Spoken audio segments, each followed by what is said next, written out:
Hello, I'm Eric Snodgrass, and thank you for watching this brief ag forecast brought to you by Nutrien Ag Solutions. Well, here on Monday night, I just wanted to start off both my videos with kind of a tip of my cap to the National Weather Service and NOAA and the Storm Prediction Center for the way that they forecast and dealt with the event that we saw on Friday night, the deadly outbreak of severe weather. In total, just on Friday night alone, we had over 400 reports of severe weather, including almost 60 reports of tornadoes. And of course, this did move into the southeast to the mid-Atlantic on Saturday. But when you look back and just analyze how well this was forecast, it's impressive to see what our National Weather Service can do, and I'm proud to kind of work alongside them in forecasting the weather. That doesn't lessen the impact of this event, though. We're still discovering, fatalities. We're still understanding the depth of this destruction. It will likely go down as one of the most expensive and also one of the deadliest outbreaks of severe weather in U.S. history. The most notable of all of the storms that went through was the Quad State tornado. Started in parts of Arkansas, clipped Missouri, but then went into Tennessee and Kentucky. And I just wanted to show you some radar analysis of that storm as it was in Kentucky. The most important thing that I want you to focus in on is the debris ball right here. So the high rate of reflectivity values here, because this tornado was lofting debris in some places up to 30,000 feet above the ground where the radar scanned it.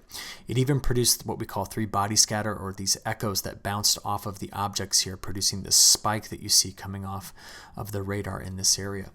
But again, this is a near textbook example of a hook echo with a debris ball here indicating a powerful tornado.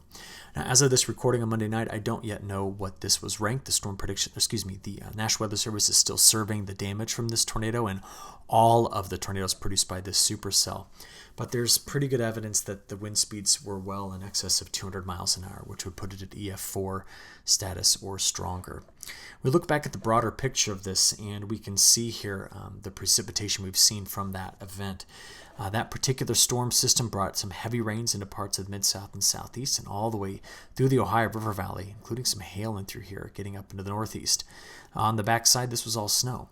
We've had a deep trough that's dug into the west as of late, really piling up the snow there. In fact, I want to show you the snow up to this point. So before we even discuss the additional 3 to 5 feet of snow coming into the Sierra Nevada, over the weekend, the storm system that came out of Colorado did spread a large area in here, greater than 6 inches of snow.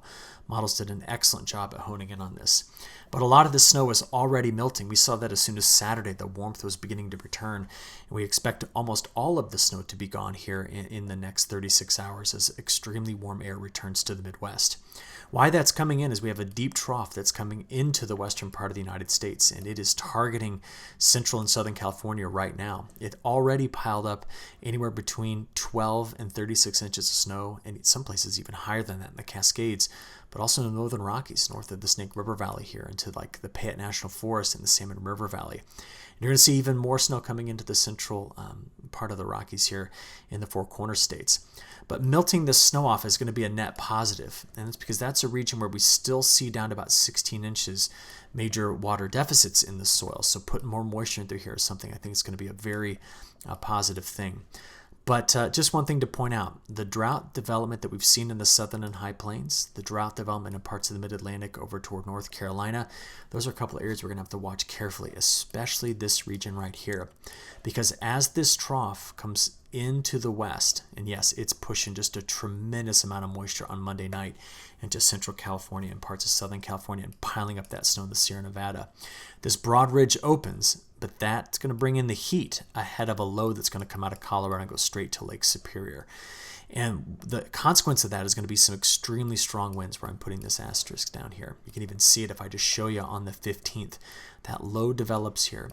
Westerly winds are going to be dry. Could get some storms opening up out ahead of it, maybe as far north as Iowa. But there's too much dry air in western Texas, New Mexico, Colorado, Kansas, Oklahoma to bring in much moisture with this. And as you can see here, that warm sector will have temperatures anywhere between 20 and 40 degrees above average. Remember, on these maps, the numbers are the forecasted high. The colors represent the anomaly. So you see where we have white in here, we're off my color bar, which means 40 degrees or warmer. Our all hazards weather map, though, tells you how significant of an event this is. The trough coming into the west, we've got wind warnings, we've got winter weather advisories, winter storm watches, winter storm warnings for large regions across the west. And then as it emerges, all of this is a high wind watch in this area. Because right now the models are projecting, let's zoom in here, that by the time we get through this week, as that low pulls through this area, again, it's going to start here and then run toward Lake Superior and eventually the Hudson Bay, we could get wind gusts across a broad area that are 30 to 50 miles an hour. And then in through this region, we'll see wind gusts at times topping 70 miles an hour. Now, thinking about winds, I want to take you half a world away and discuss the winds that are in the tropics right now, specifically the trade winds. A couple of important pieces here. The trade winds are beginning to flux a bit here. What I mean by that is vary. They're no longer just pushing hard from the east to the west. They're starting to slow down a bit. And while the ocean temperatures are cooling over in this area, Nina region 1 and 2, we're watching the Central Pacific for the first signs of this La Nina after now reaching its peak, starting to back off a bit. Still have quite a bit of cold water in the North Pacific tucked away in the Gulf of Alaska, and that's going to be critical to the pattern in the west in the coming days and weeks. But take a look at this. Remember how we keep discussing how we had the big stripes of blues that would cover this whole region? Well, now look, if I cut it right there, by the time we get to the solstice, we start to see some westerly winds, where for the last 90 days in this area there had been easterly winds. And we start to now see easterly winds showing up in the Indian Ocean, a place where we've not seen that now for about 90 days. So this tells me that this whole system, the La Nina MJO connection is beginning to shift. Now, the new long-range data just came out, and it suggests that the MJO stays over here in phase 7 throughout much of December and then getting into the month of January. Now, I don't know if it is going to do this. There are some indicators that it could just pop out and start moving. I don't think it'll come back to the Indian Ocean anytime soon, but is it really going to stay here? Well, let's just ask ourselves, what happens if it does? In the near term, MJO phase 7 keeps a ridge here, and the possibility of some high latitude blocking between Greenland and Scandinavia, and then somewhere around Alaska. This could let some colder air out at times into the east, but keep the west with stronger jet stream flow, possibly some troughing action here, and more unsettled weather. That's MJO phase 7 in December, but as we said, it could be here in January as well. And in January, the flow becomes a bit more amplified. See that ridge? See this ridge? That would really give us a highly amplified pattern, letting quite a bit of cold air down into the central and eastern part of the United States out of the prairie. Now, if that occurs, this isn't a pattern that necessarily shuts down the west. See, the ridge is here, not there. But we're going to push quite a bit up against the east-facing slopes, and this will give us a very active end of the month of December into January for the midsection of the United States. Now, I'm starting to see that, right? Remember I said you got to build up these big ridges in place in the North Atlantic and North Pacific? I just go out here a week from now, and we start to see that occurring. That's going to be the failure point in this forecast. If we don't develop this meridional flow, which means more north-south than west to east, then this whole forecast in the long range is going to fail. But I see it. You see the ridge there? High over low. There's even an omega pattern setting up here. Those are blocking signals, and we got to watch for them to develop. So what's the end result? We end up getting this temperature pattern from December 25th through January 25th. We got cold air in place, but it's getting let out as we discussed. The stronghold for the warmth could be down here across the south, and the model's been pretty consistent with that. What about the precipitation pattern? Again, this will be December 25th to January 25th. As we stated, the west continues to stay wetter than average. And no, this is not from a subtropical component of the jet stream. It's just deep troughs coming in here. This is the area I'm very concerned about staying over dry. But I do not expect the area I'm drawing these lines in right now to stay inactive. I expect a very active jet stream pattern in through there, meaning we're going to get, at times, above average precipitation. So if there's anything that I could fault the model with, I think it's got this whole region biased a bit too dry at this point. Okay, now that we've got a little bit of that long-range view out of the way and some of the reasoning behind it with the fluctuating La Nina and the trade winds, let's come back to what we've got concern about in the next couple of days here.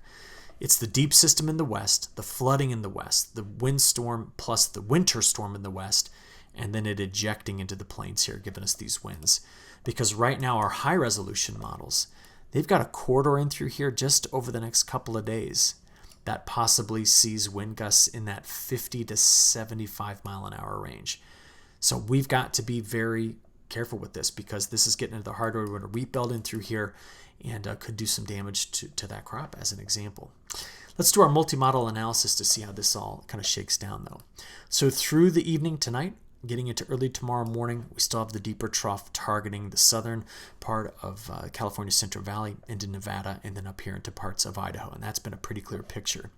That's the wave that eventually emerges on Wednesday morning right here in Colorado. So you can see the snow piling up in the Rockies. Look at this. By Wednesday midday, the low is here. We're going to see a corridor of storms open there and possibly extend into this region. So we're going to watch that area for storms on Wednesday. Probably Wednesday evening is what I'm talking about. But that was Wednesday midday to Wednesday evening. Now to Wednesday night into Thursday morning. So in about 12 to 18 hours, the storm system goes from here all the way to Lake Superior. I don't think you could drive it that fast. But we could get some snow in the Red River Valley of the north and also into northern Minnesota and possibly over around this part of Manitoba. Now, a front stalls out on the back side of this. And while that front stalls, another low cuts into the west. See it here? This is on Thursday. And along this low, we have high pressure on one side, feeding it, and high pressure on the other side coming in like that. It's kind of equal forces on each side, which means the front goes stationary. It's in both models. So this is Thursday night, Thursday afternoon, getting into Thursday evening. And then as we play this out to Friday morning, that front stays there. See that? And that's the area I'm going to be watching for some heavy precip. Now, playing it forward, we see that the European model keeps more of the precipitation over the Ohio River Valley, Tennessee Valley, back into parts of the Mid-South. The GFS kind of wants to bring a bit more farther to the west. See this? That's Saturday midday into Saturday evening, and Texas needs this. But the Europeans farther to the east with that frontal boundary. So this weekend, differences in the models, more snow in the northeast, and the strength of this front as it pushes through the east coast is showing up stronger in the European. See it there? Next system forms here as we get into the day on Saturday, but really shows up Sunday morning. It's in both models. And that's going to be the next one that enters into the northeast. Now, as we play into next week, we get a little clipper here, but the models really break apart in what's going on over parts of the south. So I'm going to stop it there with our multi-model analysis. Let's talk snow, just to see how things are going to shake down with snow. This will be the best area to pick up 2 to 3 inches of snow with the next system that comes through. But as I said, the Sierra Nevada mountains here, possibility of 3 to 5 feet, better than 2 feet here in the Klamath Mountains. We're putting a lot of snow into the Intermountain West with these next few systems coming through. But there's too much warm air here to get the storm track to dive. And that's why you don't see the snow here, but see it up in the Canadian Prairie and into the northeastern part of Canada. All right. When I put it all together, liquid equivalent, I like to use the WPC forecast from the 12Z run today. And I buy into this pretty well. There'll be an area in here that could easily pick up 1.5 inches of precip, but big time rainfall totals in the Central Valley of California with all this being snow in the Sierra Nevada. This is what I don't like. This is an area that continually gets missed by these systems. And we're still drier over here where those soil moisture values were quite low as well. Does that get cured in week 2? Well, remember, by the time we get into week 2, the ridging events start to take over in the North Atlantic and North Pacific, and the flow is doing something like that. What I don't know yet is whether or not this subtropical ridge will be here or there, amplifying the pattern a bit more. And because of that, the week 2 forecast, I think, is biased a bit too dry, not only in here, but in this whole region. I think it's going to stay active. I do buy into this, the above normal precipitation here. And there is still the risk of this area staying drier. But this is an area that's kind of colored in here that I think we're going to see a pretty active storm track going into week 2. And it is actually in both the models, the European and the GFS. Now let's talk temperatures and we'll get this one finished up. So far, the month of December has been very mild. These are the temperature ranks by climate district. And some of the warmth that we've got coming in here, we'll just take a look at it. There's the high temperatures day on Monday, so we've already experienced this. There's Tuesday getting into Wednesday. So that's the map I started you off with in this video. Deep cold in the west, broad warmth 20 to 40 degrees above average here. Well, you know that low curls up into the Hudson Bay, so that cold air is going to start to move in. See it in the northern plains? And the boundary by Thursday is sitting somewhere in this vicinity.